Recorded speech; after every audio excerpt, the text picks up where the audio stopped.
Assalamualaikum warahmatullahi wabarakatuh. Baik, pada kali ini saya akan membahas mengenai salah satu ayat Al-Quran yang sangat penting dalam kehidupan sehari-hari, khususnya dalam membentuk akhlak serta karakter manusia. Tema yang akan dibahas pada kali ini yaitu konsep pendidikan menurut Quran Surat An-Nur ayat 30-31.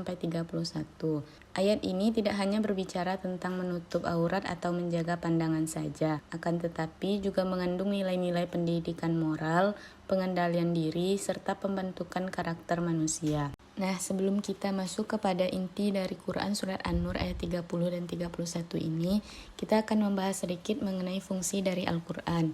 Al-Quran merupakan kitab suci yang menjadi pedoman hidup bagi umat Islam. Di dalamnya terdapat berbagai petunjuk yang mengatur kehidupan manusia, baik yang berkaitan dengan manusia pada Tuhannya ataupun manusia dengan sesama manusia. Selain itu, Al-Quran juga memberikan tuntunan mengenai bagaimana manusia menjaga perilakunya dalam kehidupan sehari-hari. Salah satu ajaran penting dalam Al-Quran mengenai perintah untuk menjaga pandangan, menjaga kehormatan diri, serta menutup aurat. Nilai-nilai tersebut telah dijelaskan dalam Quran Surat An-Nur ayat 30 dan 31 salah satunya. Ayat ini ditujukan kepada laki-laki dan perempuan yang beriman agar mereka senantiasa menjaga pandangan serta memelihara kehormatan diri mereka. Perintah ini menunjukkan bahwa Islam sangat memperhatikan penjagaan moral dalam kehidupan manusia, terlebih lagi di zaman sekarang, di mana perubahan sosial dan perkembangan teknologi seringkali mempengaruhi perilaku manusia, terutama dalam hal pergaulan serta cara berpakaian. Karena itulah memahami pesan dari ayat Al-Quran menjadi sangat penting agar nilai-nilai Al-Quran tetap dapat dijadikan sebagai pedoman dalam kehidupan sehari-hari, serta agar dapat menjalankan kehidupan sesuai dengan tuntunan syariah. Allah Subhanahu wa Ta'ala berfirman dalam Quran Surat An-Nisa ayat 30 dan 31 yang berbunyi, A'udzu billahi minasyaitonir rajim. Bismillahirrahmanirrahim. Kullil mu'minina yaguddu min absarihim wa yahfadhu furujahum. Zalika azka lahum. Innallaha khabirum bima yasna'un. Wa kullil mu'minati yaghdudna min absarihinna wa yahfazna furujahun. Wa la tubdina zinatahunna illa ma zahara minha. Wal yadribna bi khumurihinna ala juyubihin. ولا تبدين زينتهن إلا لبعولتهن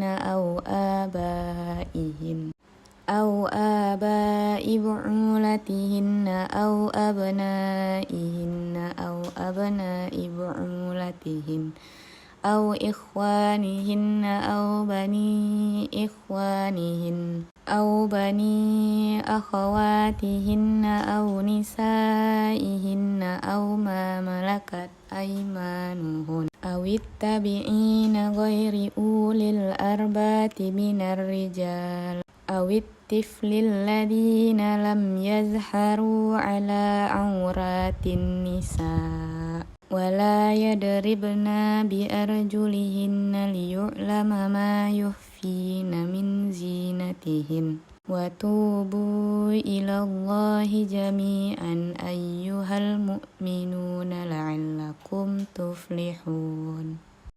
Artinya, katakanlah kepada laki-laki yang beriman agar mereka menjaga pandangannya dan juga memelihara kemaluannya. Yang demikian itu lebih suci bagi mereka. Sungguh Allah Maha mengetahui apa yang mereka perbuat. Dan katakanlah kepada para perempuan yang beriman agar mereka menjaga pandangannya dan memelihara kemaluannya. Dan janganlah menampakkan perhiasan atau auratnya kecuali yang biasa terlihat. Dan hendaklah mereka menutup kain kerudung ke dadanya dan jangan menampakkan perhiasan kecuali pada suami mereka atau ayah mereka atau ayah suami mereka atau putra-putra mereka atau putra saudara laki-laki mereka atau putra-putra saudara perempuan mereka atau hamba sahaya yang mereka miliki, atau anak-anak yang belum mengerti tentang aurat perempuan. Dan janganlah mereka menghentakkan kakinya agar diketahui perhiasan yang mereka sembunyikan. Dan bertobatlah kamu semua kepada Allah, wahai orang-orang beriman, agar kamu beruntung. Dalam ayat ini, Allah memerintahkan kepada laki-laki agar mereka selalu menundukkan pandangan serta menjaga kehormatan diri. Dan menundukkan pandangan bukan berarti tidak melihat sesuatu. Yang dilarang agama adalah melihat aurat orang lain atau memandang sesuatu yang akan menimbulkan syahwat. Perintah ini menunjukkan bahwa pengendalian diri dimulai dari hal yang kecil, yaitu menjaga pandangan. Mengenai asbabun nuzulnya, menurut beberapa riwayat, ayat ini turun karena adanya kejadian di masyarakat pada saat itu. Diceritakan bahwa ada seorang laki-laki berjalan sambil melihat perempuan dengan pandangan yang terus-menerus. Karena terlalu fokus memandang perempuan tersebut, laki-laki itu tidak menyadari bahwa dirinya sedang berjalan menuju sebuah tembok. Akibatnya, ia menabrak tembok tersebut hingga hidungnya terluka dan berdarah. Peristiwa ini kemudian disampaikan kepada Rasulullah, dan setelah itu turunlah ayat ini yang memerintahkan kaum mukmin untuk menjaga pandangan mereka. Dikemukakan juga dalam suatu riwayat bahwa Asma binti Mursid, pemilik kebun kurma, sering dikunjungi wanita-wanita yang bermain di kebunnya tanpa berpakaian panjang sehingga kelihatan gelang-gelang kakinya. Demikian juga dada dan sanggul-sanggul mereka yang kelihatan. Berkatalah Asma, alangkah buruknya pemandangan ini. Turunnya ayat ini berkenaan dengan peristiwa memerintahkan kaum mukminat untuk senantiasa menutup auratnya. Selanjutnya, untuk langkah awal dalam memahami suatu makna yang terkandung dalam Al-Quran, kita perlu melihat kosakata penting atau mufradat yang terdapat di dalamnya. Pada Quran Surat An-Nur ayat 30 dan 31 ini, saya menyimpulkan ada 4 kosakata penting. Yang pertama yaitu Ghaddul Basar, berarti menundukkan pandangan. Yang kedua, Az-Zinah, adalah perhiasan. Yang ketiga, Hifzul Furuj, yaitu menjaga kemaluan. Dan terakhir, Khimar, yang bermakna kerudung. Adapun mengenai penafsiran ayat ini, beberapa ulama memberikan penjelasannya. Yang pertama, tafsir Al-Misbah karya Quraisy Shihab. Menurut beliau, perintah menundukkan pandangan bukan berarti menutup mata sepenuhnya dari dunia. Namun maksudnya yaitu tidak memandang sesuatu yang dilarang oleh agama seperti aurat atau hal-hal yang dapat mendorong timbulnya hawa nafsu.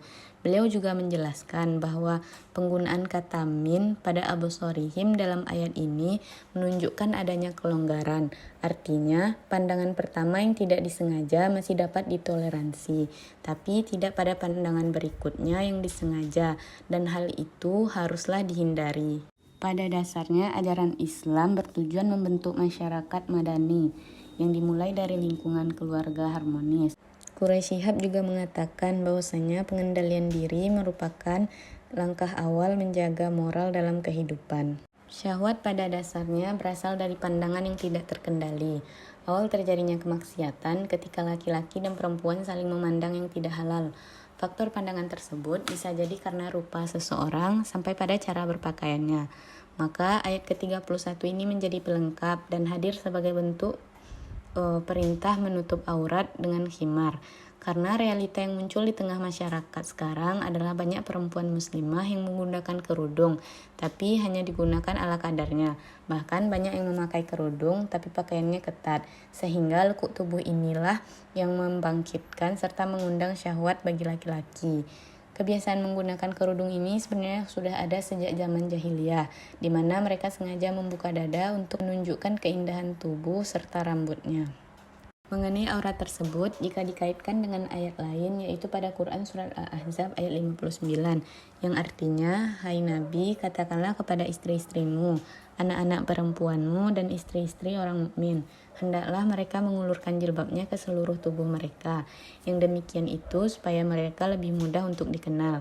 Karena itu mereka tidak diganggu, dan Allah lah Maha Pengampun lagi Maha Penyayang. Dalam ayat ini menjelaskan dengan jelas batasan aurat bagi wanita, yaitu seluruh tubuh kecuali wajah dan kedua telapak tangan. Dari dalil tersebut dapat dipahami bahwa menutup aurat adalah suatu kewajiban, sehingga jika tidak dilaksanakan akan mendapat dosa, dan jika dilakukan atau dilaksanakan akan berbuah pahala. Syekh Ahmad Mustafa Al-Maraghi dalam kitabnya menjelaskan mengenai bolehnya menampakkan perhiasan atau disebut juga dengan aurat kepada beberapa orang tertentu, yaitu kepada suami mereka, ayah mereka, mertua, putra atau putra suami mereka, saudara laki-laki, putra saudara laki-laki, putra saudara perempuan. Karena menurut Al-Maraghi sering bergaul bersama kerabat, jarang terjadinya fitnah atau godaan, serta tabiat yang sehat sehingga enggannya untuk berbuat buruk kepada kerabat. Setelah itu Al-Maraghi melanjutkannya dengan menyebutkan para wanita yang sering bergaul bersama atau para budak laki-laki maupun perempuan. Mengenai budak laki-laki ini, para ulama berpendapat bahwa budak laki-laki dewasa tetaplah ajnabi, yaitu bukan mahram, dan secara tegas melarang budak laki-laki tersebut melihat kepala dan kaki nyonyanya. Terakhir, anak laki-laki yang belum balik dan belum mempunyai syahwat. Di akhir ayat, Allah menyuruh hambanya agar senantiasa taat pada perintah dan larangan yang telah disebutkan, agar dapat kebahagiaan dunia dan akhirat. Al-Maraghi dalam kitabnya juga menulis hadis mengenai tobat di akhir penjelasannya, yaitu ya ayyuhan nas tubu ilallahi fa inni atubu ilaihi kullu yaumin mi'atin marrah. Artinya, wahai manusia, bertobatlah kalian kepada Allah, karena sesungguhnya aku bertobat kepadanya setiap 100 kali. Riwayat Ibnu Umar. Menurut Al-Maraghi, syarat bertobat yaitu meninggalkan perbuatan dosa, menyesali perbuatan yang telah berlalu, dan bertekad untuk tidak mengulanginya. Tapi tidak seperti yang dikira oleh orang-orang sekarang. Tobat hanyalah kata-kata yang diucapkan dengan lisan tanpa memberikan bekas sedikit pun terhadap hati. Tidak pula diikuti dengan tekad untuk tidak mengulanginya. Di mana di masa sekarang banyak di antara orang-orang yang mengaku telah bertobat dari dosanya, tapi menceritakan dosa tersebut kepada orang lain dengan bangganya. Menurut Buya Hamka, pada dasarnya berhias bukan sesuatu yang diharamkan, karena pada fitrahnya perempuan memiliki keinginan untuk berhias, dan agama juga tidak menghambat insting atau naluri perempuan. Bagi Buya Hamka, perhiasan tidak sama dahulu dengan yang sekarang, tapi dasar keinginan berhias tidak berbeda dari yang dahulu dengan yang sekarang.